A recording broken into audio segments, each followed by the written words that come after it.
Welcome to Season 3 of You're Not Alone with Townsend. My name is Townsend, and if you've followed my journey, you know that I'm not only a musician, but I'm also a mental health advocate. I use my platform to help spread awareness, love, build community, and simply help people feel less alone in their struggles. In the last couple of years, I've had the chance to interview people from all over the world about a huge variety of mental health topics, and I cannot thank each of you enough for helping us continue to shine a light on the world.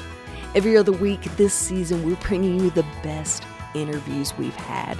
Make sure to like and follow this podcast if you're enjoying it. And if you want to keep up with everything we've got going, follow us on socials at Townsendtmusic. Hope you enjoy.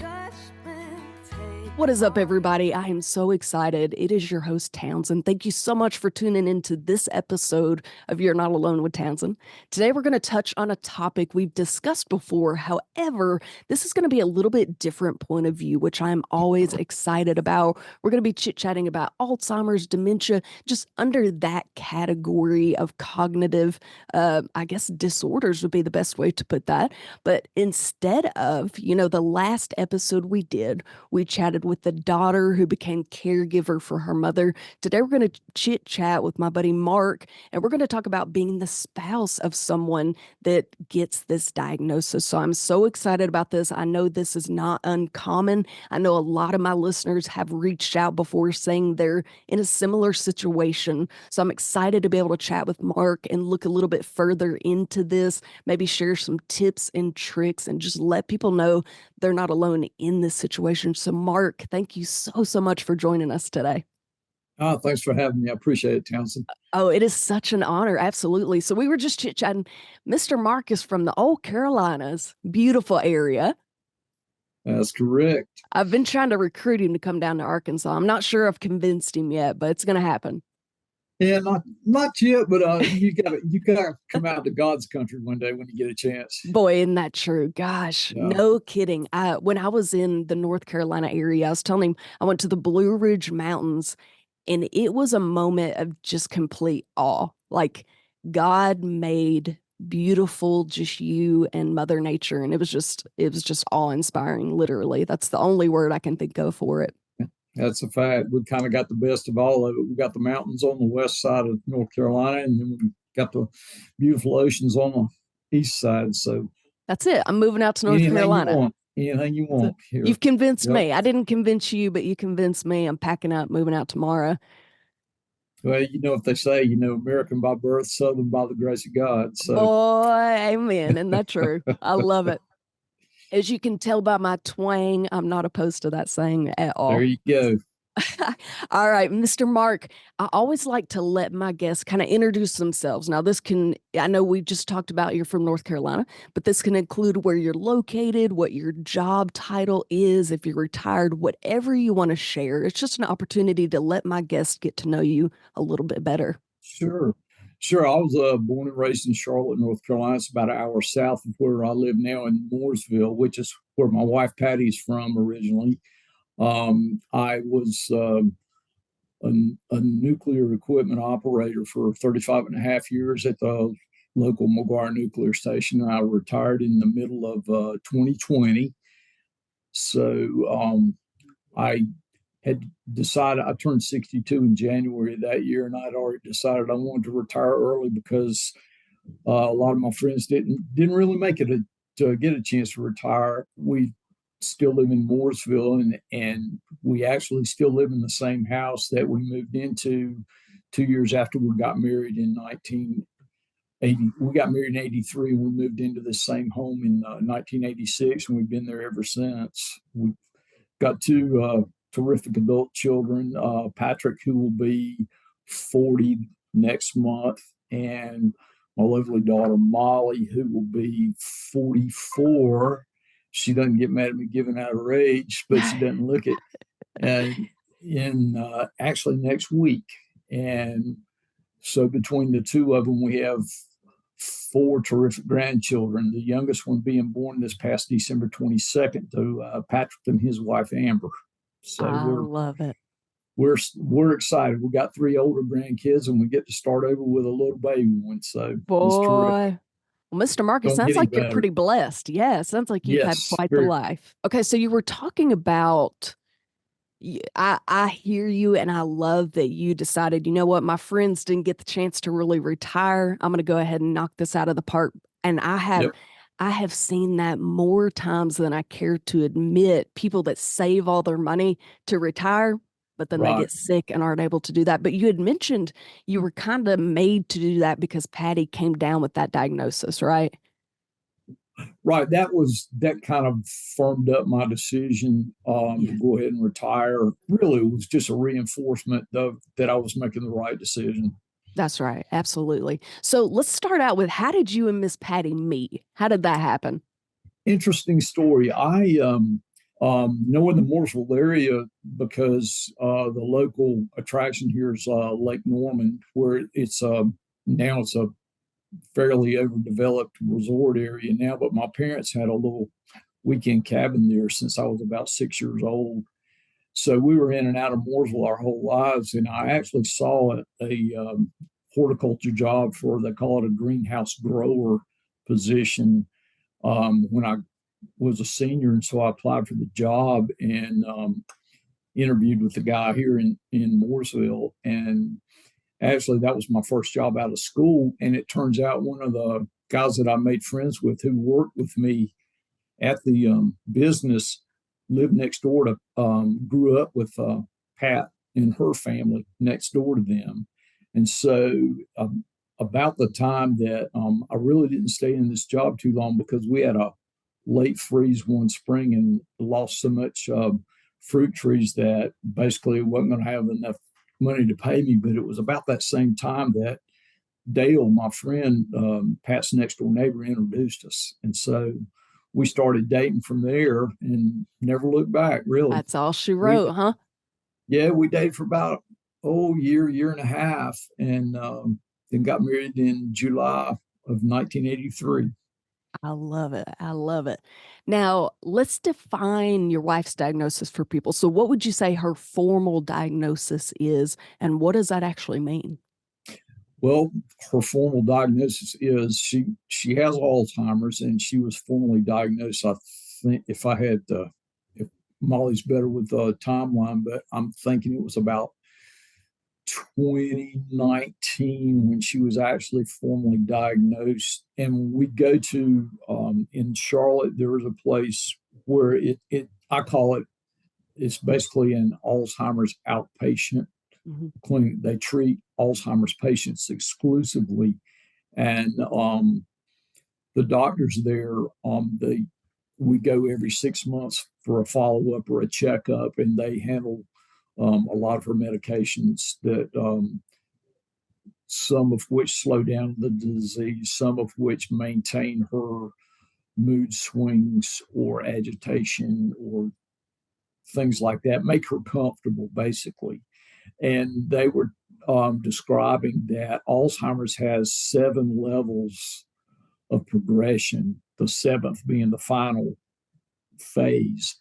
And 6 months ago, well, the last 6 months checkup, which was back in November of last year, she had moved, per their characterization, she had moved from the middle of level 5 to the probably the first quarter to the middle of level 6.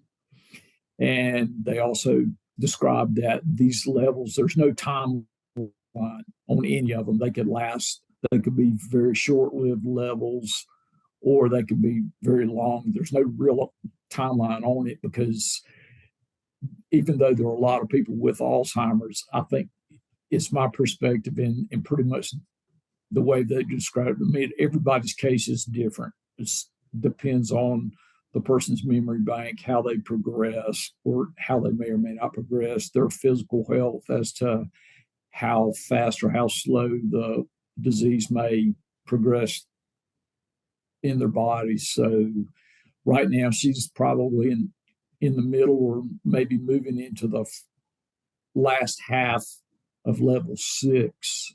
For me as a caregiver, it's that part is pretty much a moot point, Yeah. because she's got it and you deal with it. Yeah. And I think that's a great way to look at it. You know what? We got this, the stages. it is what it Yeah. is. But I think Right. I love that you pointed that out for people that don't know. There are 7 stages that they break it into, and it's just kind of where you fall as far as severity goes. So stage Right. one may be like like there's a little bit of slippage in the memory, maybe starting to have some word finding deficits. But as you get further, it's going to depend more on someone's going to have to take care of them. Someone at the end of it, heck, someone might be feeding them, someone might be um they may not be able to express their wants or their needs, things like that. So I'm glad you brought that up. Absolutely. So one, it progressed pretty quickly. If it was around 2020, now it's 2024, she's already at stage 6 or so. Mhm. How old was she when she got diagnosed, do you know? She just turned this past Saturday. She just turned 66. So I think she Okay. was probably, I'd have to say 60 or maybe 61 when she was officially diagnosed. Probably Okay. 61. Sure. So that's pretty Uh, young. So that might even yes, qualify as like early onset Alzheimer's. Yeah. yes, yes. There was mention of that made. Yes. Yeah, absolutely. Absolutely. Okay.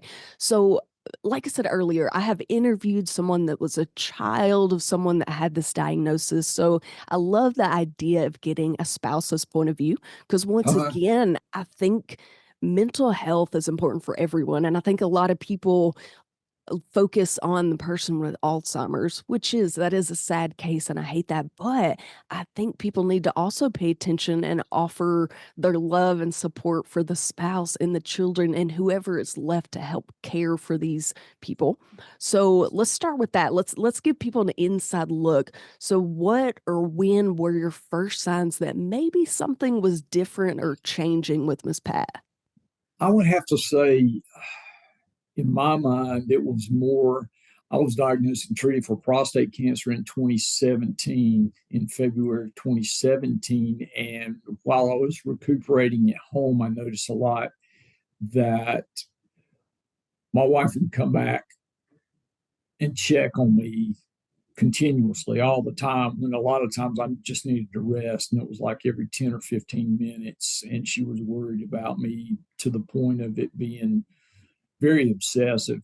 And in combination with that got me looking at other things. When I started noticing that she was always a person that worried about, she was real concerned about how other people perceived her, or Mm. what people thought of her, and she always strived to make people happy in order that she would have a favorable perception of, or have other people's approvals. And I noticed she was more concerned about that, or doted on that emotion, or basically it was worry about, and it was more pronounced, and just other little things like that. And then couple that with slippages of memory of common stuff, like, like going to a drawer for a fork, going to the wrong drawer, going to the wrong side of the kitchen, way off, real, just little things like that, and it was kind of sporadic at first, but it was enough to where you could tell. And then coupled with that, the fact that her mother was diagnosed and died of Alzheimer's, and but she wasn't diagnosed until she was 71 years old. But by the time she was diagnosed, she was basically full blown. Pat spent maybe 4 days a week, 24/7, up there caring for her and everything. She died in October of 2008. Knowing that in the back of my mind, but at the time it frustrated me, because I knew Alzheimer's was hereditary, but I never gave it a thought that my wife was going to get it, Mhm. even though her mother and her mother's 2 sisters, all three, died from it. So but it never, until she started showing signs of something not being quite right, it didn't cross my mind. But then once that started, I thought, well, here we go. Yeah. Yeah. Maybe this is what's coming. So that's when we started. Um, but even then, I don't think it was until probably another 18 months or so until we actually sought out somebody to get a professional opinion. Right. Yeah. I think I was in denial at first as well. Eventually, we had to do something. We knew it was coming, and we knew something was wrong. Oh, So we absolutely. figured Yeah. we figured that's what it was. I think that's totally normal. And I think that's something important to point out as well. As someone looking in, you say, well, why wouldn't you get help? Of course, she's having memory troubles. But in the moment, when you see somebody every single day, it's hard to see those little things. And even if you see them, they think, well, they're managed, they're controlled. Oh, it's just a slip up today. And it's Yeah, easy to kind of, like you said, almost be in denial or almost be like, oh, it'll be fine. And to I kind of was. push it off. Yeah, sure. And I Yeah. think that's totally normal. So would you say that you noticed first, or maybe your daughters noticed it? Because, like I said, I think seeing it every day, it's easy to overlook it or blame it on something else. Yeah, I think that my two adult kids were more proactive about it than I was, for partly for that reason, and partly I was still in denial too. And but so I think that Molly was picking up on things that either I hadn't noticed or I had noticed and just basically blown off, or in denial. And I noticed, and she had discussions with her brother, my son Patrick. Now, keep in mind, at that time as well, he was single at that time and in the Navy. And I remember one stretch where he did 2 years in Spain, where we didn't see him for 2 years. And he always remarked that when he got back home from Spain in, I think it was, I can't remember the timeline, but he was gone for 2 years without seeing his mother. And when he came back, he his first reaction was, "What in the hell's wrong with mom?" Wow. The change was that drastic for him, not seeing her for 2 years. Yeah. So the kids picked up on it first as a sideline to this, to add to the drama, the challenges of the family dynamics at that time. I come from a family of alcoholics. My father died of alcoholism in 1997 at the age of 65. And my younger brother, who was more the classic alcoholic and started drinking at 15, he died in 2021 at the age of 62 of alcoholism. So I was kind of the late bloomer. I had, because of my job and the security clearances it required and the random drug testing and everything, I was able to keep it at bay. Now on my off days, it was almost like I was sliding into the rabbit hole of being a functioning alcoholic. So, and then with COVID hitting, I could work more. I was working more at home on a laptop. And so I started self medicating to cope with the stress and the aggravation and the frustration of Pat's having the disease, because I saw what my retirement was going to be after, working for 40 years. And like it was very frustrating. So I was self medicating, and that was contributing to the problem, but it was also contributing to my lack of recognition of Pat's symptoms and what she was really needing. Yeah. So it was really the kids, and Molly in particular, that really carried the load to get Pat diagnosed, to where we could actually get her in a formal program of treatment. Are you enjoying this conversation? This project is funded by patrons and sponsors, so if you like what you hear and you'd like to help us continue changing lives in 2024, we would love to have you join the family.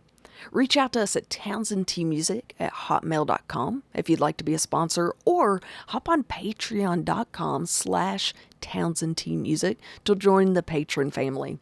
As a thank you, you're going to receive extra podcast questions and content every episode, discounts, exclusive content, and so much more. So join the family and let's continue changing lives.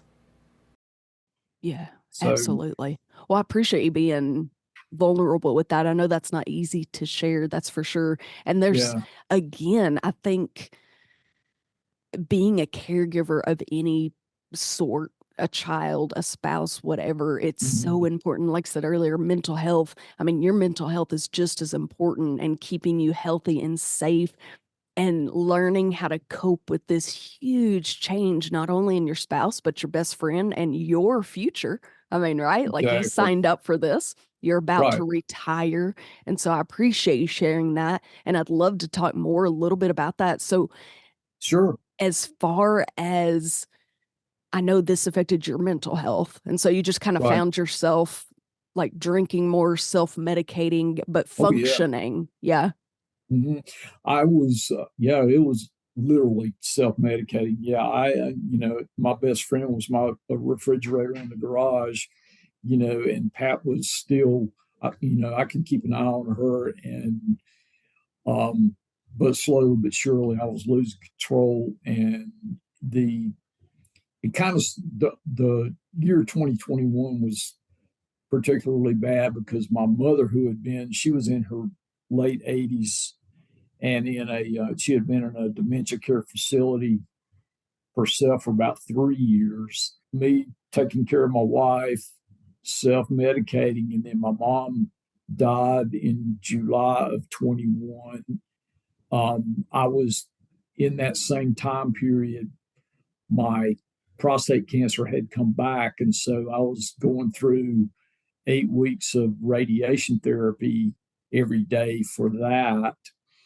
And a lot of times even at that point in 21, I was still leaving Pat at home for short periods of time by herself, going and out for an hour, getting my radiation, coming back, and different things like that, going to the store briefly. And then in November of 21 is when my brother died from alcoholism.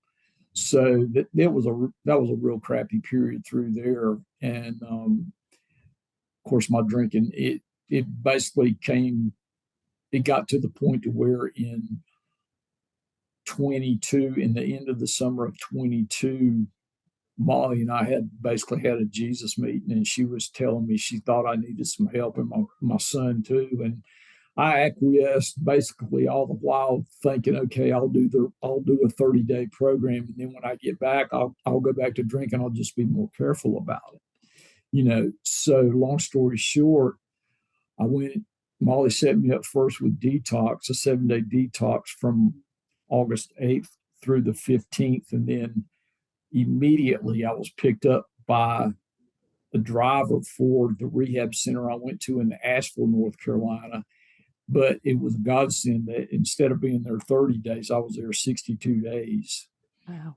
And I think if I'd have been there as a short version, I wouldn't have made it. I'd have gone right back to drinking. But I was there long enough to where I finally realized that I needed the help, and I was actually getting it. Pat to the doctor for her 6-month checkup, and all her blood work came back. All the meds I was supposed to be giving her, all her baseline, the um, female hormone meds, the medicine for her Alzheimer's, all the blood work came back zero. She didn't have any of that in her system. And I was supposed to be giving it to her morning and night, and me being drinking, thinking I was doing it, and I wasn't. So, and plus, she had dropped from 120 pounds to 85 pounds. I was starving her to death because she didn't eat until I ate, and I didn't eat because I didn't want to kill my buzz. I was an alcoholic. Yeah. So she was down to, I was starving her to death. And so that crushed me, but I learned it was good to find out about that in my first week of rehab, knowing that I got to get my stuff together, because if I don't, I'm not going to be able to take care of my wife, because she's going to be taken away from me, because I got to get home and prove that I can stay sober and I can take care of her. And so I crossed over, let's see, I crossed over 19 months sober Friday. All So, right. Well, congratulations. so it's so far so good. But another thing, I know I'm getting long winded, but an alcoholic starts over every day staying sober. It's one day at a time. you can't base your future success on what you've done in the past. You start over every day, but it's meshed so well with sharing my life with my wife, because a person with Alzheimer's, every day is a new adventure. And you don't know what you're going to get. You've got an idea of what her most recent normal is, but that can change in the blink of an eye. It's like one time when I would take her with me when I figured out I couldn't leave her at home anymore. But if we had to go to the store for something, I'd leave her in the car, and then I'd go in, make a 5-minute grocery run and run back out. And I started finding her wandering around in the parking lot looking for me. And so I knew at that point she comes in the store with me, and we have a grocery list to where she keeps up with that for me while I shop. So things change, and things can change in a heartbeat like that. So you have to be ready for that. So me getting myself together was instrumental in being able to maintain her welfare and her care. So that's kind of the drama behind the drama there that we've gone through in the last couple of years. Yeah. And I think that's important. Again, I want to thank you for being vulnerable about that. That's Sure. a lot, but I think that's realistic. I mean, like you said, you've got a past history of alcoholism. You are surrounded by dementia diagnosis and loss and grief. And oh my gosh, this is what my future looks like. And you're just kind of trying to hold it all together by yourself. And, I mean, I know you've got your kids and everything like that, but you're trying to do this big balancing act, and we just can't do it by ourselves. And I think that's okay. It kind of came to a head a little bit. I want to start by saying congratulations. 19 months is a huge accomplishment. I have had many, many conversations about addiction and how powerful addiction can it be. is. It is. Gosh, yes, absolutely. And just how wonderful a sober life can be. So I praise you for that. And every day forward, it's a wonderful life to be sober, and such a cool outlook that you have on it now. You get to experience Yes, this new life with your wife and your kids. absolutely. Mm-hmm. So you said you were kind of surrounded by dementia diagnosis with your mom and her mom and sister, like parent sisters and things like that. So you knew a little bit about it. So you knew kind Right. of what was coming. Let me Mm-hmm. ask you this. Did you feel like when you started drinking and self-medicating type, did you have self-awareness about that? Were you thinking, man, I'm slipping into my genetics, or did it just kind of happen again without you even noticing it? Well, it was a slow slide at first, and it was more of I I was in denial of my problem for the longest time, because that I really didn't indulge that much until after the kids were grown, and it was just me and Pat. And then it was more once she started exhibiting signs of Alzheimer's and things like that, then I realized that she really didn't realize what I was drinking. She thought she didn't pay any attention to the beer can in front of her at breakfast time, while she was drinking coffee and I was drinking beer. And so it escalated from there. But even then I thought, well, this is, my family tradition. So this is just the way it's going to be. I just got to be a little more careful than my dad and my brother to where I I can manage the habit and enjoy it at the same time without it getting out of control. And of course, that was a joke as far as my perspective on that. And Sure. it but basically got to the point to where if it hadn't been for my kids, I don't think I would have ever technically I self-referred myself to treatment, but it was only at the behest of my adult children. If it hadn't have been for them, I never would have taken it upon myself to get any help. I know for a fact I would not have, and it would have gone to the point to where the kids or DSS or somebody would have taken my wife away from me, because I'm sure it would have gotten to the point I either would have face planted in the garage and never got up, or something of that nature. So Yeah. at first, I I was in denial about her Pat's diagnosis as well as my own drinking problem. But once I actually got into a program and started, my body started healing and my brain started rewiring itself. Literally, I could see that the treatment I was going through was what I needed to do for myself and for Pat, Yeah. because there wasn't going to be any us unless I got sober. Yeah. You know. Yeah, absolutely. And that's a lot to carry, as we said. And there are some Yeah. healthy ways to do that. I'd love to talk about, now that you are sober, and the best way to put it would be like coping in Right. better and healthier ways. What are Right. some, do you have any guidance or advice for being a spouse or a caregiver Sure. for someone? Like, what are some, let me reword it this way. What are some tips or tricks that you found may be helpful for times, your wife, a lot of times with Alzheimer's, showers are just daunting. They're terrifying, and coping with those mood Mhm. changes we talked about. Anxiety can be just riddled throughout the day. What have you Right. found now that you're aware? What are some tips and Mhm. tricks that you could share? First off, my perspective, everybody needs to keep in mind that I think that while there are,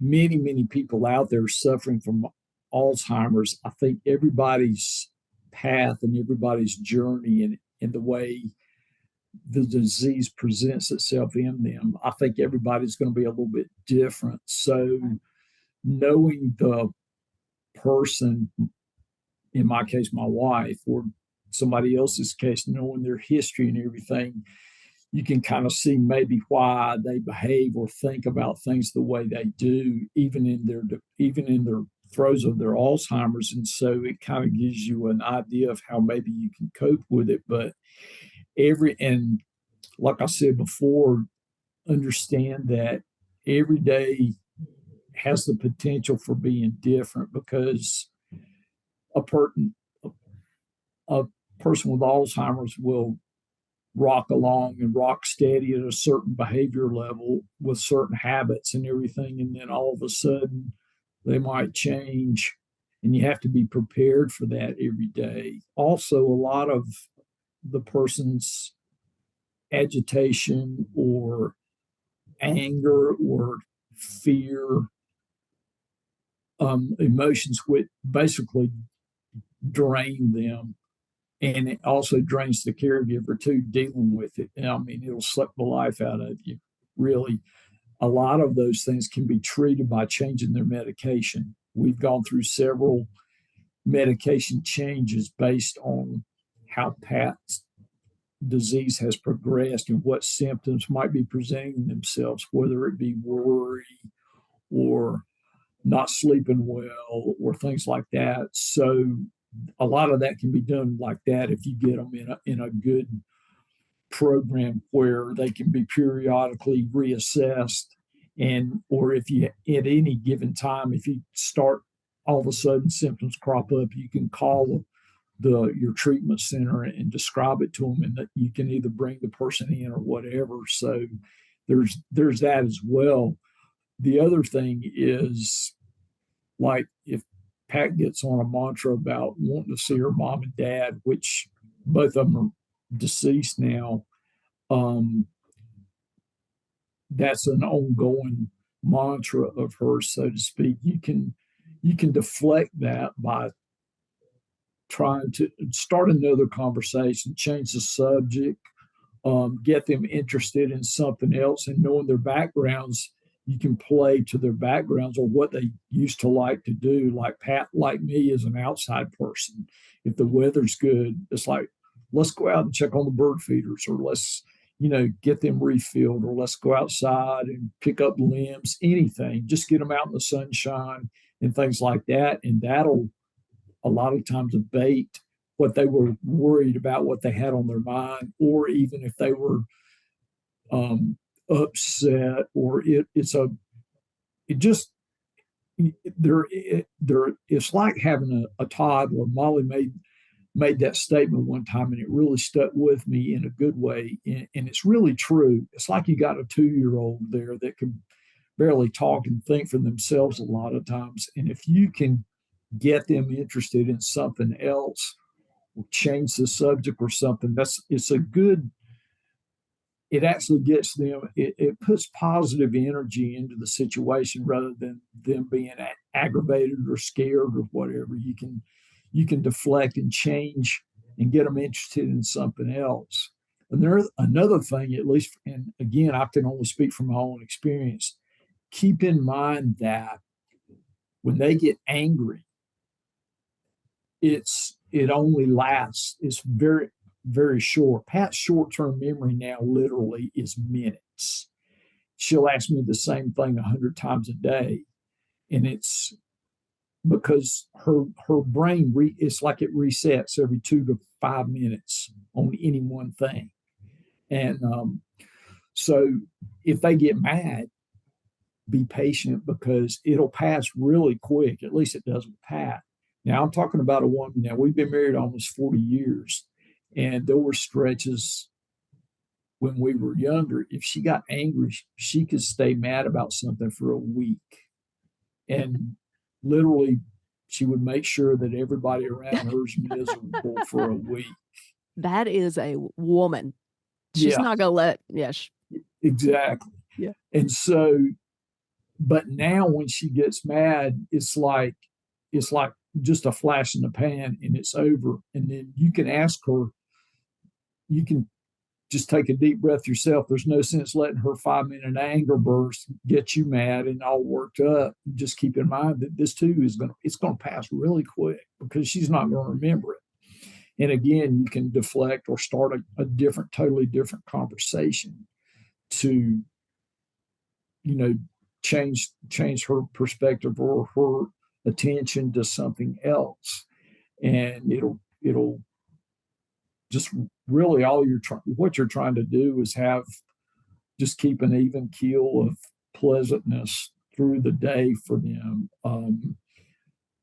And also, as far as I have caregivers that come in on Monday, Tuesday, and Thursday to where I basically leave the house from about 10 a.m. till about 4 to 5 in the afternoon on those 3 days to where I can run errands. Basically gives me a chance to decompress. Right. And during those times is when she gets her bathing, showers, personal care like that. So even sometimes I can coach her through a shower on the in-between days. And the only thing I've figured out now is that's something else. If you've been married a long time and you're caregiving for your spouse, it's my experience that as her disease progresses, she's going to attach more and more to you, including maintaining eye contact or eyesight of you. If I go to the bathroom, I've gotten used to it now. Within 30 seconds, she's pushing the door open and, "Are you okay? Oh, I didn't know you were in here," because I will tell her where I'm going. And within 30 seconds, she's looking for me because she wants to make sure she didn't even know I'm still in the house until she sees me again. So you have to be ready for that as well. And that's another thing where you feel like the constant contact and everything is like you start feeling smothered. You have to be careful on that and keep your guard up about it. So I would say, as far as tips is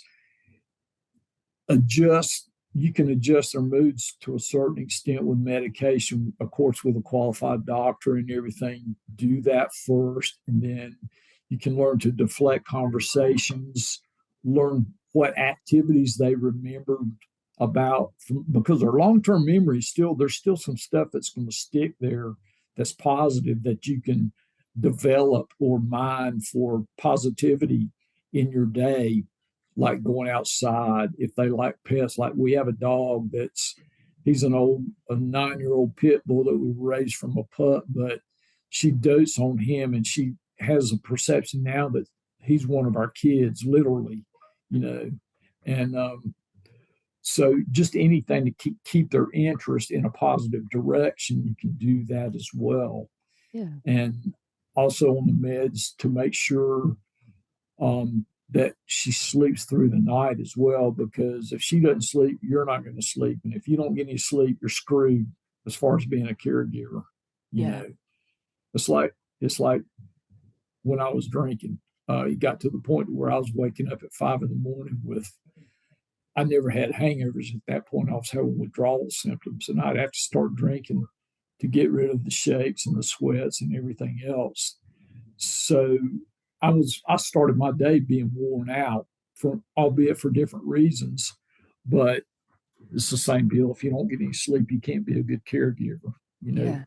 never mind the fact that you don't have caregivers just put aside. No, they don't have a drinking problem. You still got plenty of challenges without being a recovering alcoholic. So Oh, isn't that right? get Caregiver your is a sleep. huge task. That is a huge feat. And again, why I appreciate you coming on and chit chatting about it. Let me ask you Sure. this. So, something you talked about how Miss Pack kind of started to wander. You'd find her in the parking lot looking Yes. for you and things Yes. like that. When you're at home, how do you guys handle this? How do you keep her from wandering out into the street or out into the woods? Good question. And they installed deadbolt locks. It's a deadbolt that you have to operate from a key inside the house. So points there, all the exit doors to the house have this deadbolt on them, or one that doesn't has the next inside door does have the same key lock to where you can lock her in the house if you need to. And the doors we don't normally use, I keep those locked anyway. The basement door, the front door, and so that's one way. The other thing that we did years ago before she was ever diagnosed, it was kind of turned out to be a godsend, is we fenced in the backyard for our dog. Well, we can go out in the backyard and I don't have to worry about her wandering off there. She still knows how to work the gate, but there's a physical barrier there to where I still have to go out in the yard. I wouldn't go out, put her out in the yard with the dog by herself, of course. So, she's to the point anyway. I have to, for other reasons, I would have to be out there with her, just because she's at the point, and I've got my guard up enough to where you just have to be prepared for expect the unexpected. So now the front yard, we live right on the highway, so the front yard, we don't let the dog out in there anymore, and for obvious reasons, stay off the road. But we really don't go towards the road except to check the mail, and we always do that together. We'll walk out there, and she'll wait for me to check the mail, and then I'll hand her the mail, and then we'll walk back down the driveway. So at home, it's pretty easy because basically she stays with me. Again, like I said, she pretty much stays right with me even inside the house. So that's not the issue. And then when we go out now, I don't leave her in the car anymore for that very I reason. think She's more still, she isn't staying in the car anymore. oh yeah, that's right. And she's still, that's the thing right now. The Alzheimer's has got a hold of her mind, but she's still physically mobile. Wow. So you have to be really careful. Boy, yeah, and that's another thing um, I think people assume when you think Alzheimer's, you think nursing home and 110 years old and losing your mind, and that is just not the Right. case, and we're seeing it earlier and earlier. So people that are listening, Correct. this lady, 60 years old, 61 when she got diagnosed, so she's up and running around as well as you and me are. She is physically wonderful, young Oh age. yeah. And so it Mm-hmm. is so hard to keep her back and to keep her from running around. Okay, so Mr. Mark, now that we're sober and again able to cope and manage a little bit more responsibly, I guess would be the best word. What does self care look like for you? So, you were talking about those 3 days, which are a godsend. You get time to step out of the home. What do you fill Right. those with? What are you like? How do you re energize and decompress for yourself? Um, it's amazing when anytime I can have, and this, I don't mean this to sound cold to some people that are maybe the uninitiated. It might sound like a blunt statement, but if I can get somewhere and have an intelligent conversation with another person, that in and of itself feeds my brain with a positive. I have an intelligent discourse with another human being. It's really important to do that, because a lot of times the hours that Pat and I are by ourselves, and a lot of times she is talking, but she's not talking. She's trying to make a conversation. She's trying to say things. And a large portion of the time, I have no clue. I don't have, I'm trying to have a conversation with just to keep them calm and keep them thinking that they're having an intelligent conversation with somebody that's a significant person in their life and having a pleasant day with them.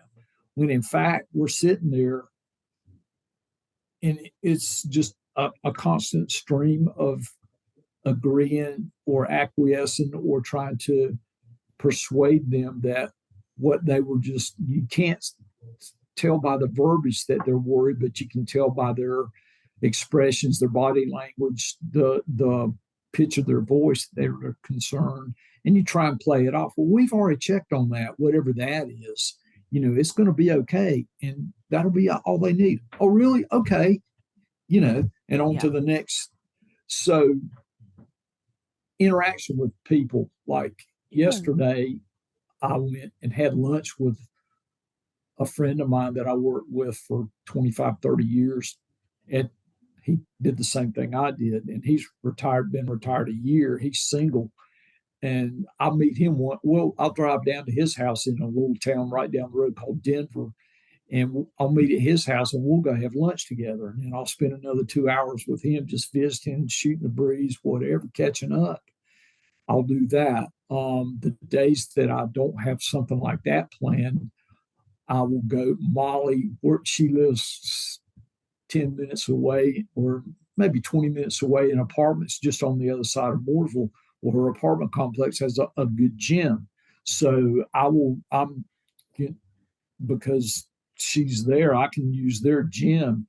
And so I work out 2 to 3 days a week on my off day. I call them my off days, Monday, Tuesday, and Thursday. If I've got nothing else going on, I'll work out for an hour on those 3 days. And I was surprised. We started that together at the end of last year, and her work has changed such that she can't go with me as much, but I'll work out. And that's mentally and physically good there. And also on those days, another hour I'll take up going to an AA meeting. There's a place 5 minutes down the road from my house. I'll catch an AA meeting, which is for me really. I was raised in a church and raised in a Christian home, but I leave an AA meeting with the same feeling or the same nourishment that I got from coming out of church.